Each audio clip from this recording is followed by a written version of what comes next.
Yan. So, living in the end times. Sino po dito naniniwala na nasa end times na po tayo? So, wala, ano? Yan. So, makinig po talaga kayo maigi, hindi po tayo naniniwala. Hindi. Pero alam po po, no, marami po sa atin, no, naniniwala po na talagang nandito na po tayo sa pinakadulo ng ating, ng ating, ang buhay nitong mundong ito. Yan. Kaya, ang pag-aaralan po natin sa in the book of Daniel. Alam niyo po, medyo baka antukin po ang iba sa atin dahil marami po tayong marinig dito na pangalan, mga pangyayari. Pero sana, pilitin po natin mapakinggan ng maayos dahil napakahalaga po ng ating pag-aaralan. Okay? So, the book of Daniel, so mga nakaraan, pinag-aralan po natin yan, pero ito na po, pa-intense na po ng pa-intense yung ating pinag-aaralan po dito. So bakit po mahalaga po na mag-aral ng prophecy? Brother Paul, pang ano lang yan? Pang mga pastor lang yung prophecy. Brother Paul, para sa mga may hit mag-aral ng Bible, hindi ko lang kailangan ng prophecy. Alam niyo mga kapatid, mahalaga po na mag-aral po tayo ng prophecy dahil it helps us to know more about God. Alam niyo kung bakit? Kasi yung mga pag-aaralan natin kanina, isinulat ni Daniel, ng prophet Daniel, pero galing ito sa Panginoon. At yung mga isinulat ni Daniel, totoong nangyari at lahat po nangyari at mangyayari pa. At dahil doon, magkakaroon tayo ng mag-grow yung knowledge natin sa Panginoon na ay totoo nga na meron talagang buhay na Diyos. Pangalawa, it affirms the Bible as God's reliable word. Minsan, hindi tayo, sino dito nagbabasa ng Bible? Taas ang kamay. Uy, iba ganito lang. Alam niyo mga kapatid, dapat lahat po tayo ay nagbabasa ng Bible. Bakit? Kasi kung hindi tayo nagbabasa ng Bible, hindi natin makikilala kung sino yung nagsulat niyan. Okay? So, sino talaga ang Panginoon? Pangatlo, it helps us to grow more on our faith. Dahil nakikita natin na nangyayari talaga yung mga sinulat sa Bible, ano ang nangyayari? Nagiging confident tayo na totoo nga yung Diyos na sinasamba ko. Kasi, kung titingnan natin, ang dami-dami ibang klaseng Diyos. Diba? Ayoko na magbanggit, baka may po ako dito, pero ibang po ang Diyos. Kaya tanong, paano natin malalaman kung sino talaga ang tunay na Diyos? Basahin po yung Bible, basahin natin yung prophecy. Makikita po natin na nangyayari talaga yung mga sinulat niya. And it prepares us for eternity. Mamaya, maintindihan natin kung bakit kailangan natin mag-prepare for eternity. Okay? And it should inspire us to tell others about Jesus. Darating na ba si Jesus? Yan, darating na si Jesus pero hindi natin sinishare ang ating Panginoon sa mga mahal natin sa buhay na wala pang relasyon sa Kanya. So, start na po tayo. Pwede po ba natin basahin ang ating topic for today? Ready? Read. Be faithful, there's hope for tomorrow. Yan. Be faithful, there's hope for tomorrow. Napakahalaga po na palagi natin pinag-aaralan yung tungkol sa pagiging faithful at pagiging hopeful dahil madalas ito po ay nanghihina sa bawat isa po sa atin. Totoo po ba? Dahil araw-araw, linggo-linggo, buwan-buwan, iba't iba ang problema ang dumating sa atin. Kaya kailangan po ba natin maging faithful sa Panginoon? Kailangan natin palagi maging hopeful. Dahil pag nawalaan tayo ng hope, tsugi tayo. Bagsak tayo sa ating spiritual life. So ito po, meron tatlo na po yung pag-aaralan po natin. Earthly kingdoms will pass away. Number 2, God's people will be tested. And number 3, Jesus will return. Ready na po ba tayo? Amen. Amen. Wala pa po, di pa po tayo nagsisimula. Kaya, hoy, ito na. Pag-aaralan natin yung si King Nebuchadnezzar. Ayan, yung disturbing dream ni King Nebuchadnezzar. Sino dito na naginip na ng pag-gising mo? Nakanagising na po kayo sa madaling araw ng gano'n, na parang kabado ka. Kasi nandyan yung Meralco, nandyan yung Manila Water, yung Bill, di ba? Nakakatakot yun. Pero mas nakakatakot itong panaginip ni King Nebuchadnezzar. So yan, King Nebuchadnezzar has a troubling dream that he cannot remember and understand, causing him great anxiety. So nanaginip siya, at paggising niya, hindi na siya mapakali. Talagang nanginginig siya sa takot at hindi niya maintindihan kung bakit niya nararamdaman na panaginip lamang ito, pero ba't ganito ang nararamdaman ko? So ngayon, pinatawag na ngayon ng hari yung mga yung mga magicians, enchanters, sorcerers, astrologers, mga tatawas, mga babarang, tinawag na lahat niya. Okay? So, wala pong mga babarang doon. So, tinawag niya at including po, kasama na po dito si Daniel, kasama po siya sa mga wise men. Okay? Pinatawag niya. At ang sabi ni King Nebuchadnezzar, ipaliwanag niyo sa akin yung panaginip ko, at kapag hindi niyo pinaliwanag, puputulin ko yung mga kamay at mga paa ninyo. Kung kasama kayo sa wise men, anong gagawin ninyo? Naku, mag-iimbento na lang ako ng kwento. Pero, ang sabi ng hari, kapag ginawa niyo mag-imbento ng kwento, puputulin ko pa rin ang mga kamay at paa ninyo. At kaya, takot na takot itong mga magicians na to. Kaya sinabihan na nila si King Nebuchadnezzar na, mahal na hari, napaka-imposible po na maipaliwanag yung panaginip nyo kahit na ang makakapagpaliwanag lang yan ay Diyos mismo. Kaya ang sabi ng hari, o sige, since hindi ko pala kaya paliwanag yan, lahat kayo, papatayin ko. So, nakarating yung decree kay Daniel na lahat ng wise man, kasama ko si Daniel dito ay papatayin. So, ano nangyari? Pumunta si Daniel, nakiusap siya sa hari, mahal na hari, pwede po bang bigyan niyo ako ng extension? After niyo ako bigyan ng extension, magpe-pray kami ng aking mga kaibigan at babalik ako sa iyo. Ganyan po ba tayo? Kapag meron tayong problema, nandiyan pa lang yung problema, palating pa lang sa atin, anong unang option natin? Gumawa ng paraan. At pag nagka-problema na tayo, saka lang tayo magpe-pray. Pero itong si Daniel, ang unang option niya ay manalangin. So nagkaroon sila ng prayer meeting. Ayan, ng D-group niya. Sino ang D-group niya ni Daniel? Si Tito, Vic, and hindi po, Shadrach, Meshach, and Abednego. Kung matatandaan po muna natin, yung mga pinag-aralan natin mga nakaraan. Next, ito na. Ito na pa yung sinabi ko kanina nung lumapit si Daniel kay Malay, humingi siya ng extension. At after mag-pray ni Daniel at ng mga kaibigan niya, ang Diyos sumagot sa panalangin niya at binigay ng Panginoon yung wisdom kay Daniel. At nakita ni Daniel kung ano exactly yung panaginip ni King Nebuchadnezzar. At ito na, lumapit na, O King! Lumapit na si Daniel. Hindi pa sinasabi ni King Nebuchadnezzar yung kwento kay Daniel.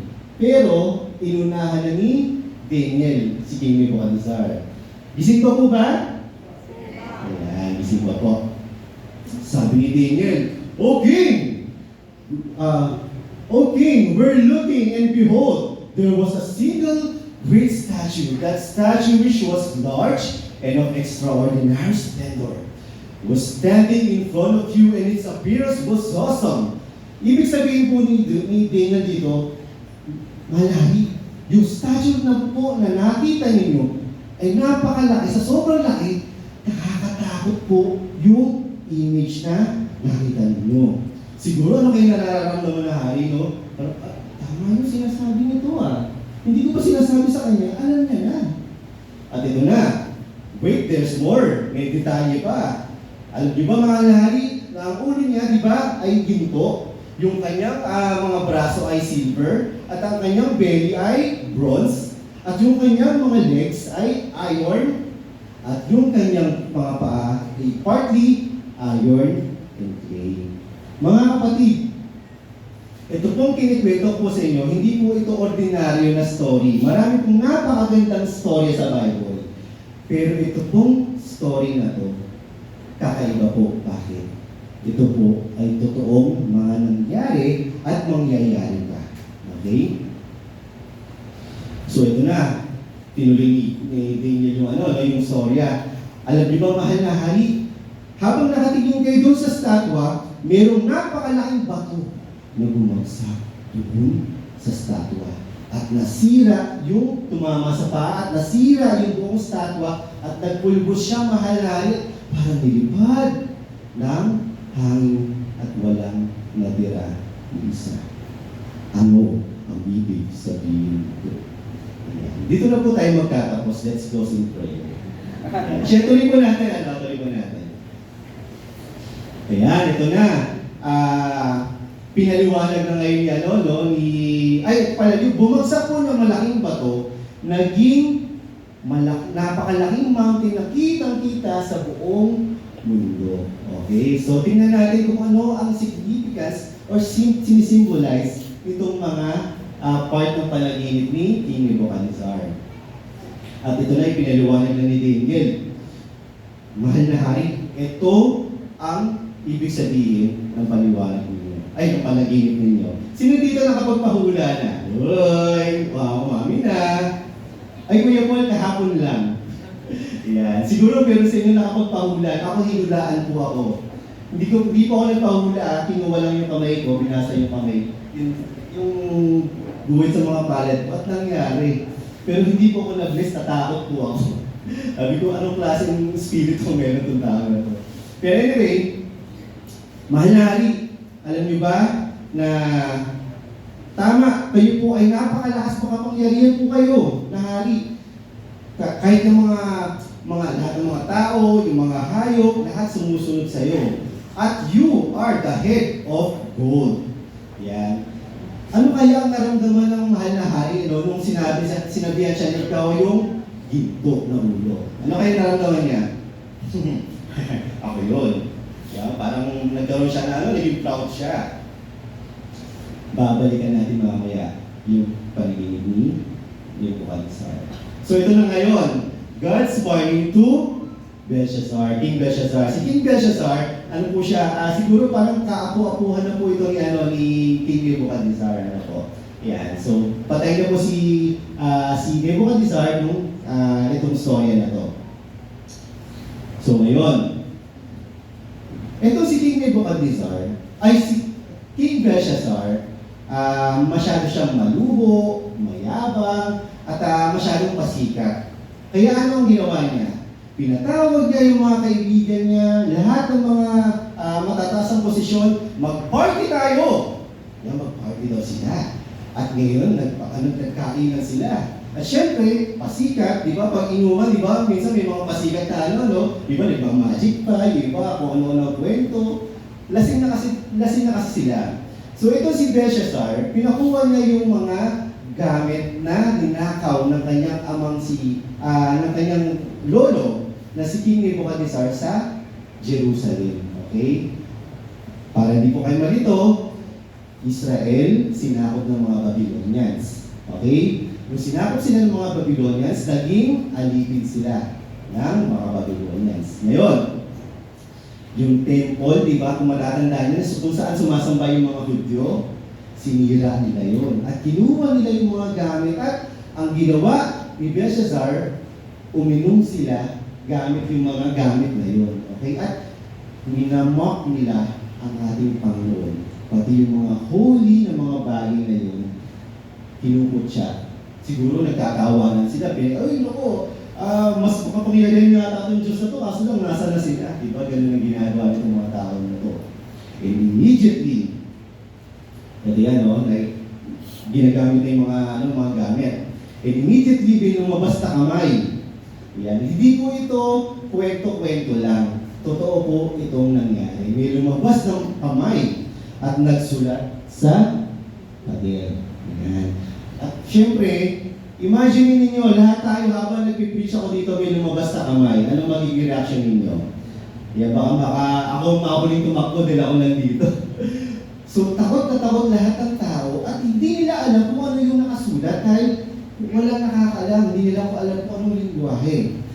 So, nangatog si King Belshazzar. Hello? Inaantok na po ba? Ayan. So, Si King Belshazzar, nakita niya may nagsusulat, natakot siya, nag-iba yung kulay niya at nangatog yung tuhod niya. Ako hindi ko pa humayag na-experience ng mga tog sa takot. Mga tog sa gutom madalas po. Pero yung sa takot, hindi, nakalanasan niyo ba mga tog sa takot? Hindi pa, no? Parang mga dumating sa punto ng mga tog sa takot, talaga sobra-sobra na yun, okay? Sa pelikula, no, yung mga pabalo. Ayan. So once again, may nagpaalala kay King Belshazzar, mahal na hari, puntahan niyo si Daniel. Ganyan ang ginawa niya sa lolo mo. Yan, at pinatawag na nga at ipinalawanag ni Daniel yung panaginip ni Belshazzar. Ito na. Nung lumapit si Daniel, ang sabi niya, mahal na hari, inoferan pa si Daniel. Daniel, kapag nahulaan mo at naipaliwanag mo yung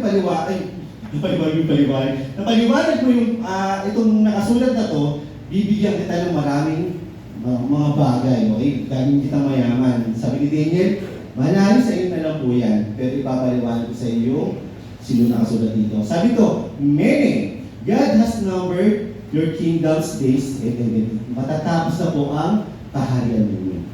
So nakaramdaman pa ba si Belshazzar? Pangalawa, Tekel, you have been weighed and found one thing. Tinimbang ka ngunit? Yan, marami sa atin tinimbang ngunit? Sobra. Kasi tayo ng tayo, okay? Yan baka may lumabas sa kamay sa ating mga kapatid, ano? Yan. And then Peres or Aparsin, your kingdom is divided and given to the Medes and Persian. So ano kaya nararamdaman ni Belshazzar dito? Grabe na yung kaba niya. And the same night, Belshazzar, the Chaldean king, was slain. So Darius the Mede received the kingdom at about the age of 62. So ano nangyari? Habang nagpa-party, ito si Belshazzar at ang kanyang mga friends, may lumulusog na pala sa kingdom nila. At napatay si Belshazzar. Okay? Kita nyo, no? Kaya huwag natin imamak ang Panginoon. Huwag natin dudungisan ang pangalan ng Panginoon dahil holy ang pangalan ng Panginoon, makapaluwi tayo ng Diyos. Yun na sa pagsasalita ng, oh my God, Diyos ko po. Sinabi ko lang yun, for example, huwag po natin gagawin ito. Dahil napakabanal po ng pangalan ng ating Panginoon.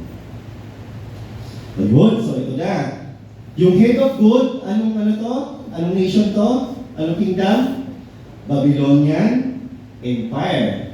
And then ito ngayon, yung silver, Medo-Persia. Ito yung pumatay kay Belshazzar at sumakop sa Babylon. So, ano nangyari?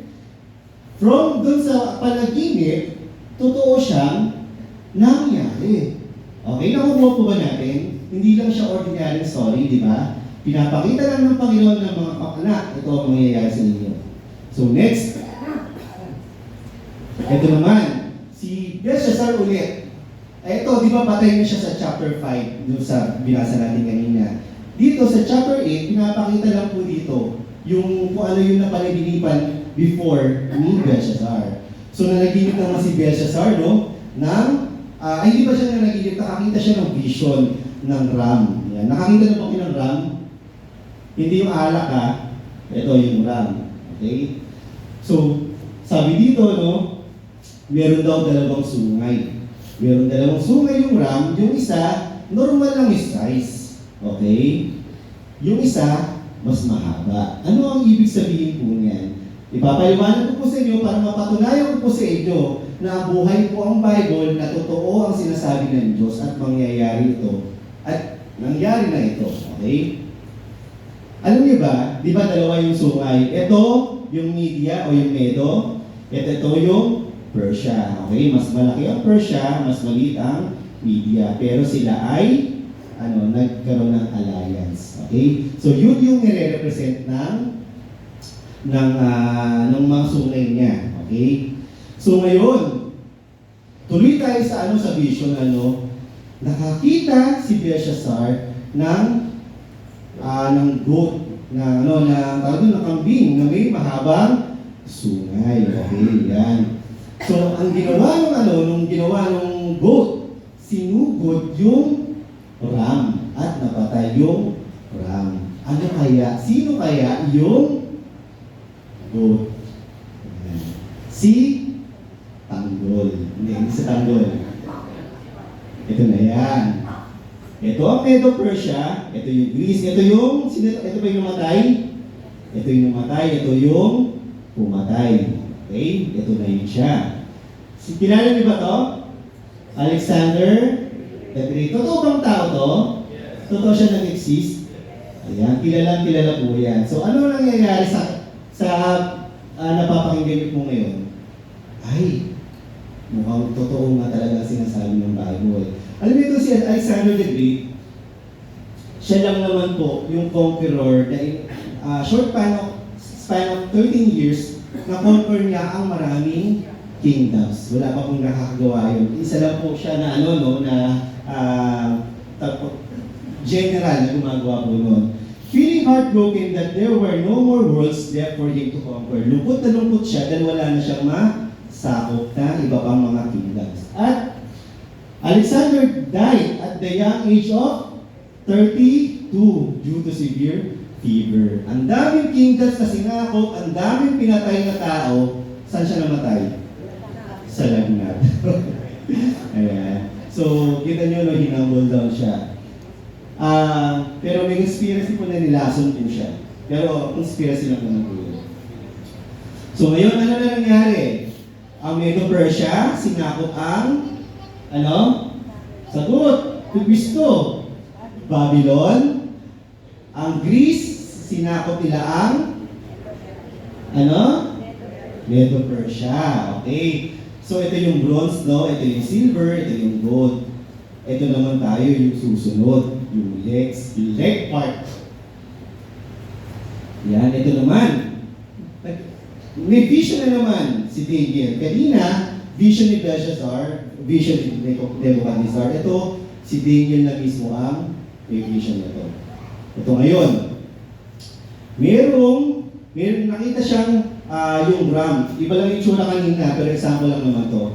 Yung ram may mahabang sungay. Ayan. Tingnan po natin yung mga katabi natin. Ayan, walang sungay yan. Pakisabi lang, gising, no? Napakahalaga po natin pinag-aaralan. So, alam niyo nangyari dito sa sungay na to, naputol siya. Okay? Nung nakita ni Daniel na naputol, sino kaya itong may sungay na to? Sino itong sungay na to? Sino? Alexander the Great. Di ba nga namatay siya? Okay?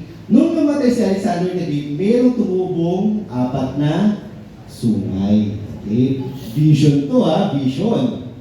Ngayon, ito na ngayon yung 4 na sungay na tumubo.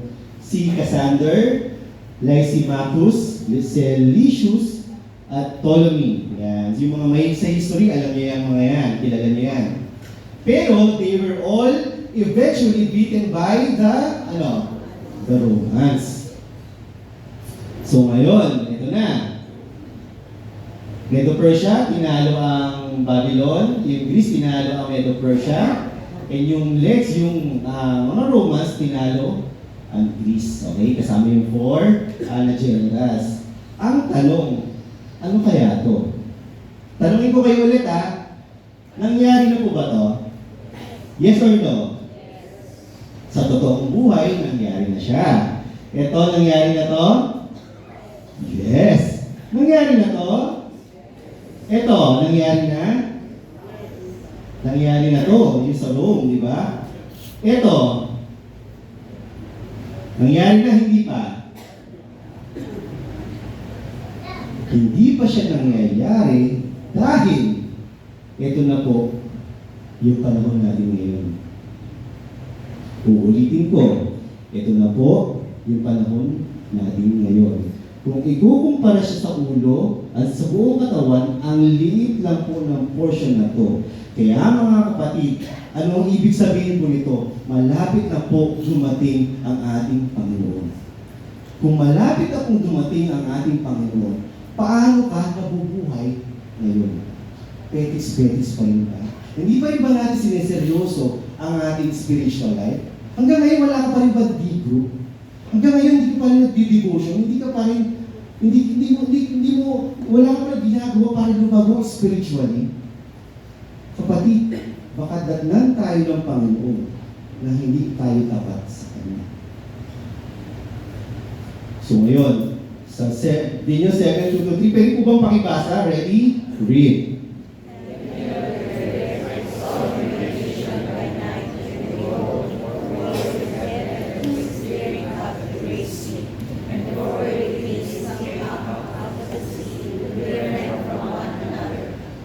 Ayan. May panibago na namang vision, ang daming vision, ano? Yan, so may panibago na namang vision, pero ito yung pinakamatindi. Si Daniel, nakakita siya ng vision na meron daw 4 na creatures na lumutang sa dagat. Okay, ano kaya itong mga to? Yung una, ayan, ito yun. Yung una, nakakita siya ng lion na mayroong pakpak ng eagle. Okay? Medyo maliit lang, pero ayan. Anong nangyari po dito sa lion na to, na sa vision niya, natanggal yung pakpak. Kaya po siya may pakpak dahil ang Babylon, yung anak ko gagalit dito, Babylon ang tawag dito, Babylon. Yan. Ang Babylon kasi, nung sinakop nila, ang Jerusalem, napaka-suwabe ng kanilang pag-conquer sa mga lugar na to. Okay? Kaya yun yung nire-represent ng pakpak. Yun. At syempre, lion, malakas. Sumunod ang Medo-Persia. O nakakita siya sa vision niya, nakakita siya ng bear na may kagat-kagat na mga ribs. Okay? Kumbaga parang meron siyang kinain. Ang Medo-Persia daw, kaya hinalintulad siya sa bear dahil ang bear ruthless. Alam niyo ba ang mga Medo-Persian, kapag pumatay sila, sumisigaw na yung tao, pinagtatawanan pa nila. Pinapahirapan nila at gustong-gusto nila na sumisigaw yung mga taong pinahihirapan nila. Ay ganyan kalupit ang mga Medo-Persian. At mayroon siyang isa pang nakita na sa vision niya. Ito yung leopard na apat po ang ulo niya. It represents yung mga 4 generals ni Daniel. Okay? Ay, ni Alexander the Great. Yan. So, ang leopard kasi ay matalino po, kapag umatake siya sa prey, hindi nalalaman ng mga kalaban niya na sinusugod na pala sila. Okay, kaya rin may pakpak dahil ang daming nasakop ng mga bansa or kingdoms itong Greece. Ngayon, eto na. Pwede po bang basahin natin? Intindihin po natin as we read this passage. Ready? Read. After this, looking at visions, behold, a fourth beast, dreadful, terrifying, and sinister, and it had a large iron teeth. It devoured, trampled down, remained with its feet, and it was different from all the beasts that were before it, and it had 9 horns. Ayan. Nakakatakot. Alam nyo, doon sa 4 beasts na nakita ni Daniel, ito lang po yung walang kahalintulad na hayop dito sa mundo nito. Nakakatakot. Talaga namang nanginig sa takot si Daniel kung nakita niya yung 4th beast. Alam niyo po ba ang itsura ng 4th beast? Ito, papakita. Huwag po kayo matatakot. Kapag kayo po yung nagkape, pumikit na lang po kayo dahil nakakatakot po yung itsura niya. Ito po siya. Hindi po yan. Si Barney po yan.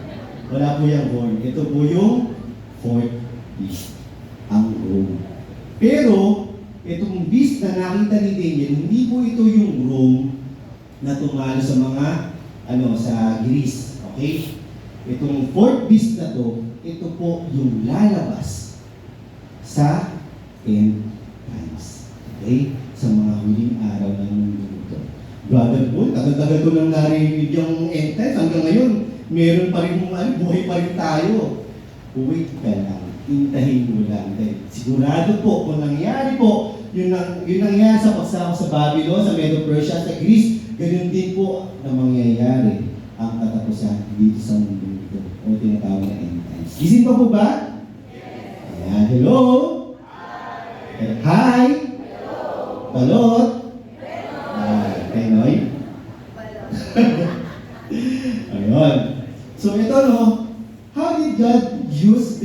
happens for the good of His people. Itong mga mga Hudyo, yung mga Israelites.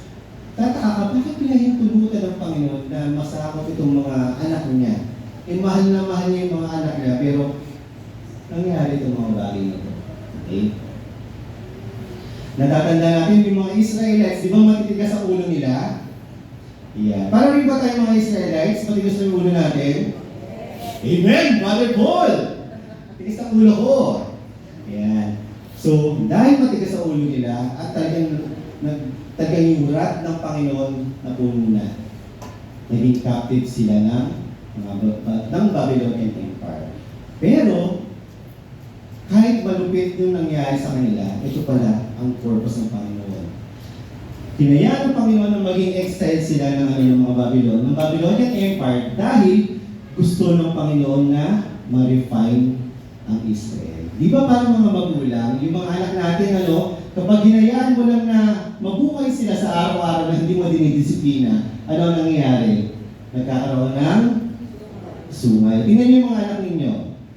Walang sungay yan, okay? So, dapat dinidisiplina natin yan para sila ay ma-refine parang mga Israelites. Dahil, ni-refine sila ng Panginoon dahil love sila ng Panginoon. Ayan. And then, isa pa sa mga purpose, kaya pinahintulot talaga sila ng Panginoon na masakop ng Babylonian para mag-grow yung faith nila sa Panginoon at ma-renew yung covenant o yung kasunduan nila sa Panginoon. Okay? Parang nagkabati na sila muli ng Panginoon.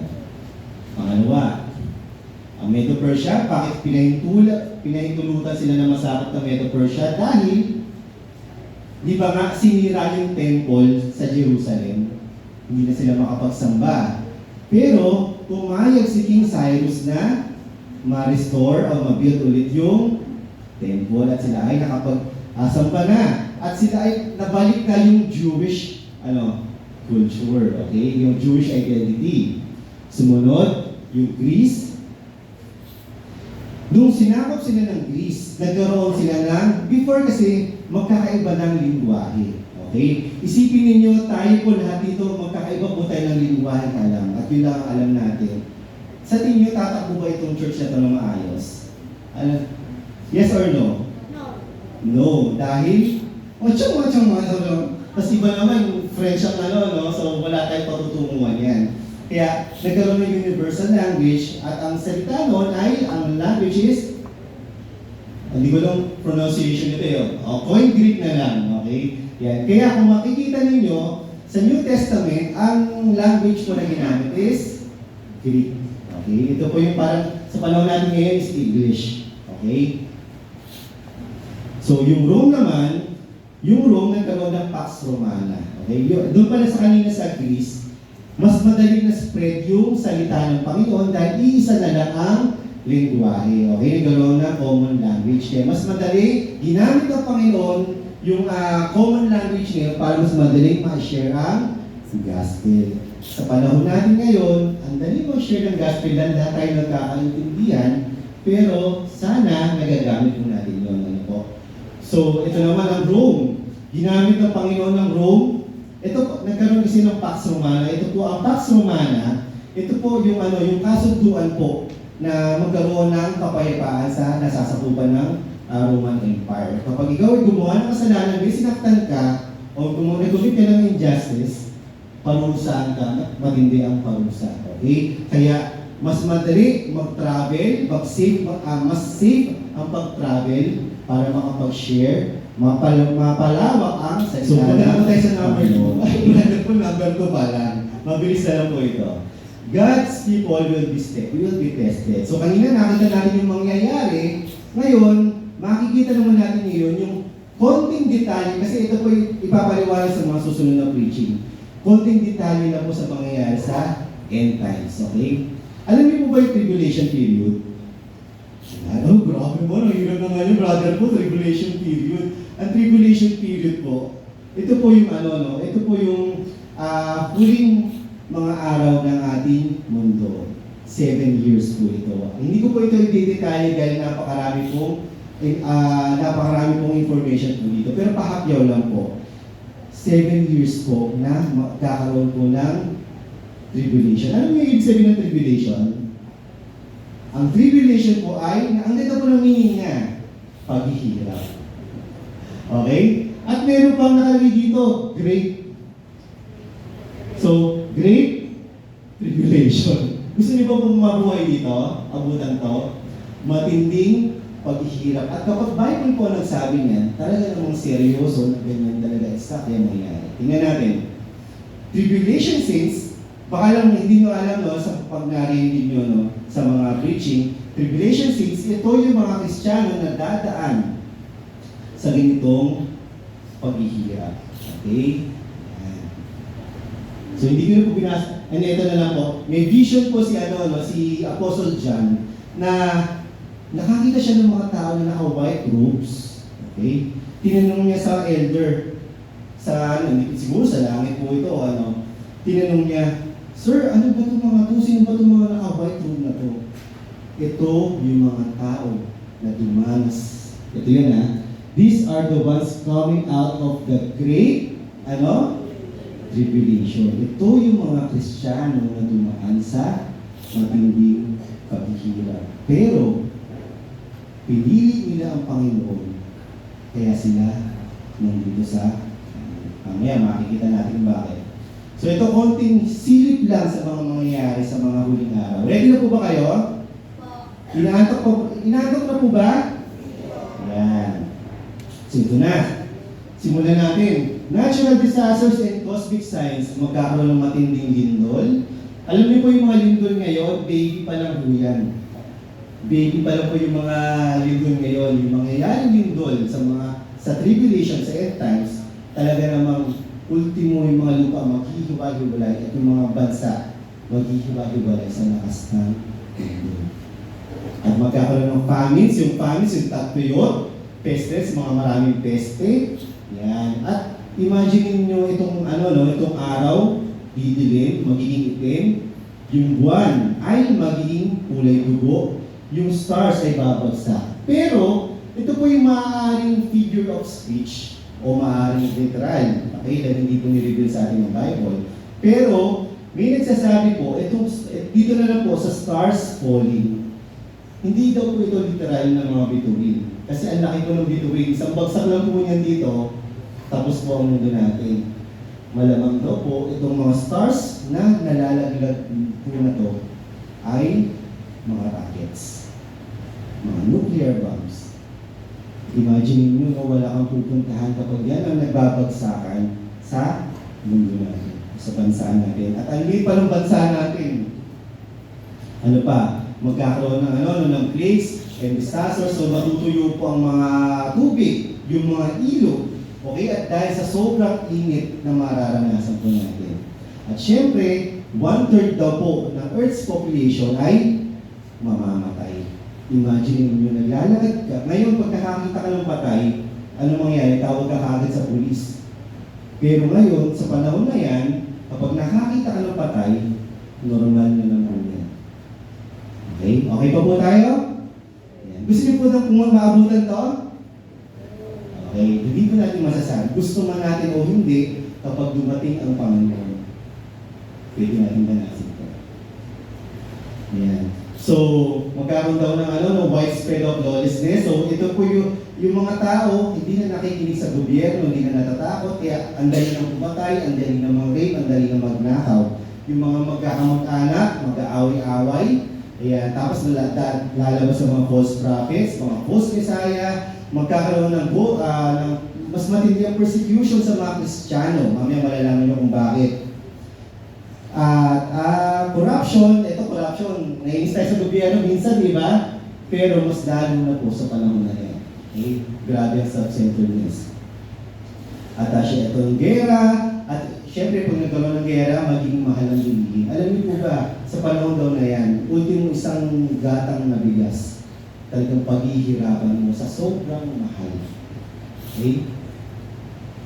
At ito ang pinakamatindi. Dinadanas mo na yung mga bagay na yun, meron pang magpapahirap sa Kristiyano na may iwan o dadanasin ng tribulation period. Ito ang, sino siya? Antichrist. Tinatawag na beast sa Bible. Yeah, sabi dito, in the latter period, ito yung tribulation period, a king will arise insolent. Ano yung sabihin ng insolent? Mayabang. Okay? Arrogante. And skilled in intrigue. Yung ibig sabihin po nito, ang Antichrist daw ay sobrang galing manloko. Naloko na po ba tayo? Hindi sa love, ha? Naloko na po ba kayo sa pera, di ba? Ako ilang beses na ako naloko, pati sa online, na-scam na rin ako. Pero ang unang reaksyon ko, hindi inis ang unang reaksyon. Ang unang reaksyon, galing nga, paano niya nagawa yun? Okay? So, ganun siya katusok. Kaya dahil sa galing niyang manloko, iisipin ng buong tao na siya ang Mesaya. Siya ang Diyos. Kaya lahat ng ipagawa niya, dapat sundin ng tao. At pipwersahin niya ang tao na magpatatak ng, star 666. Pero hindi natin alam kung barcode ba siya, QR code, chips, o dito na 666, hindi natin alam, hindi ko mention. Pero definitely, pag dumaan ka sa pagkakataon na ito, mamimili ka. Tatanggapin mo ba yung mark ng Antichrist o maghihirap ka? Kasi kapag hindi mo tinanggap yung mark, hindi ka makakabili kahit sa tindahan, hindi ka makakabili ng makakapagbayad ng bills, at may mga maghahunting sa'yo para patayin ka. Ganyan ang magiging buhay ng tribulation saints. Yan. So paano natin ma-enjoy yung mga ganitong kahirap? Tip lang po ito, kung sakali lang naman. Huwag naman, pero kung sakali lang, hindi natin masasabi. Katulad ng ginawa ni Shadrach, Meshach, and Abednego, sabi kay Shadrach, Meshach, and Abednego, lumuhod ka kay King Nebuchadnezzar para hindi ka sunugin. Pero ang ginawa nila, hindi kami luluhod dyan dahil ang Diyos namin, ang Panginoon, ang tunay na Diyos. Kaya kahit patayin mo kami, alam namin na ililigtas kami ng Diyos. Pero kahit hindi kami ililigtas ng Diyos dito sa apoy na ito, hindi pa rin namin yan sasambahin. Dahil mahal na mahal po namin ang aming Panginoon. And then ito po, last, dito na po tayo magtatapos. Ito po yung pinakamaganda. Jesus will return. Pwede po ba natin sabihin, ready, go? Jesus will return. Again. Jesus will return. Tandaan mo natin yan. Babalik po ang Diyos at ito po ang pangako niya. Meron po ba umabot dito na ng panahon ng hapon? Ng ikera, meron pa po ba? Ako ituturo ni Kuya, may video kasi ako natin natin mga hapon. Ayan. So, ito po, natatanda yung sinakot tayo ng mga hapon, di ba? Ngayon, dumating po tayo sa punto, ang mga Pilipino po, na hindi natin na kayang i-withstand yung lakas ng mga Japanese. Ang Japanese Empire, kasama po yung mga Amerikano po dito. So, marami po sa kanila, hirap na, wala ng pag-asa. Hanggang sa, sabi ni, sino to? Si Douglas MacArthur. Durog na durog ang puso ni Douglas MacArthur. Alam niyo kung bakit? Kasi kita-kita niya na unti-unting namamatay yung mga Pilipino. Unti-unting namamatay yung mga kapwa niya Amerikano. Pero, kailangan niya umalis. Bakit?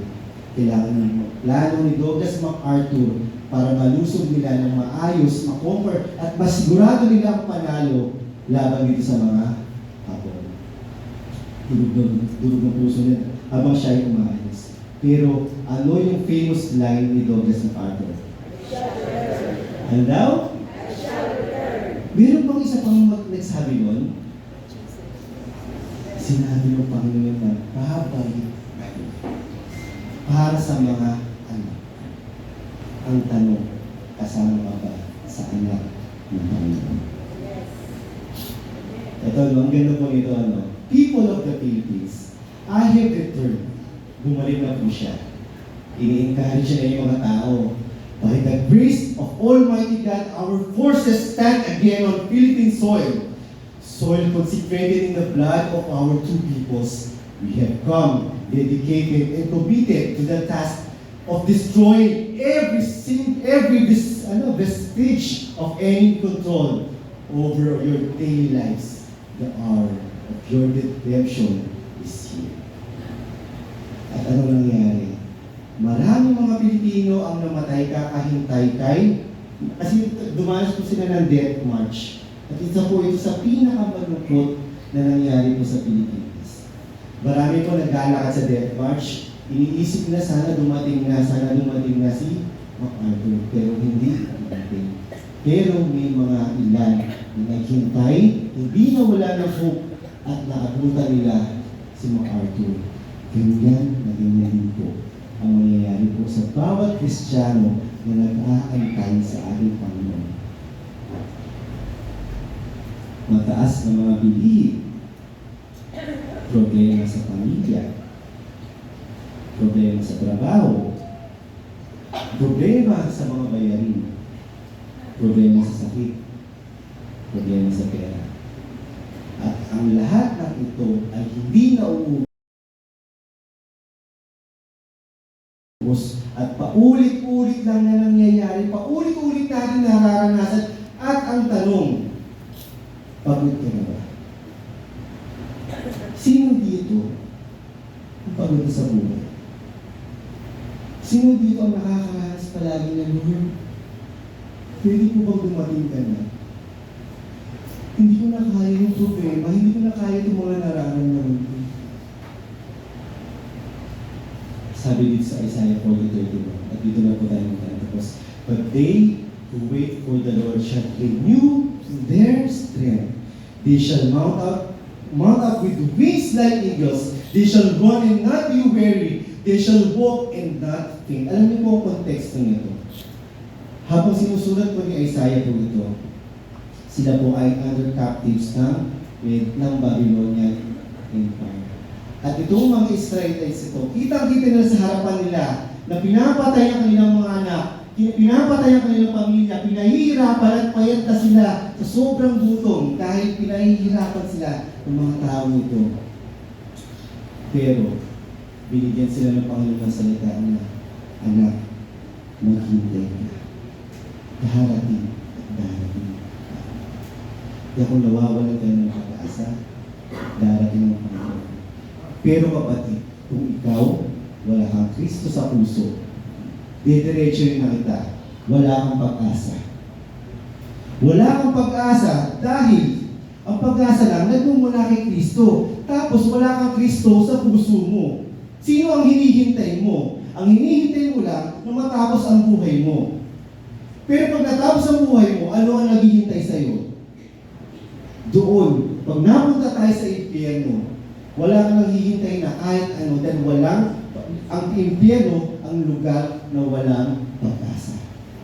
Pero kung may Kristo ka sa puso, tinanggap mo si Kristo sa puso mo bilang Panginoon na sariling tagapagligtas, kahit anong dami na dumating sa iyo, kahit tanasin mo pa itong tribulation period na to, alam mo na ang Diyos, bibigyan ka ng kapayapaan, bibigyan ka ng mga bagay na magbibigay sa iyo ng comfort, dahil mahal na mahal ka ng ating Panginoon. Tayo po tayo lahat, tayo